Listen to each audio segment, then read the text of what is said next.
Hi everyone, আজকে আমি প্রথম ভয়েস ওভার দিয়ে টিউটোরিয়াল ভিডিও করছি। আজকে করব আমরা টেক্সচার সোয়েটার আর্ট। আমি এই দুটো কালার নিয়ে নিয়েছি, তার সাথে আমার শাইনি টপ কোট নিয়েছি আর অ্যাক্রিলিক পাউডার নিয়েছি। তার সাথে নিয়ে নিয়েছি একটা উডেন টুথপিক। সবার প্রথম আমরা সিলভার গ্লিটার কালার এক কোট অ্যাপ্লাই করে 60 সেকেন্ডে কিওর করব। যদি 1 কোট সাফিসিয়েন্ট না হয় তাহলে আর এক কোট অ্যাপ্লাই করব। দেন শাইন টপ কোট অ্যাপ্লাই করে 60 সেকেন্ডে কিওর করব। এরপর আমি সিলসের এই কালারটা অ্যাপ্লাই করছি, শেড মিনি 98।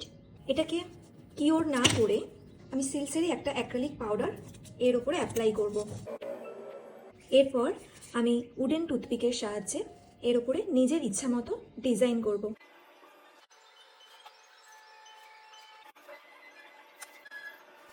এরপর এটাকে 60 সেকেন্ডে কিওর করলেই রেডি টেক্সচার সোয়েটার আর্ট। যদি আমার শেখানো তোমাদের ভালো লাগে তাহলে অবশ্যই একটা লাইক, কমেন্ট ও শেয়ার করো।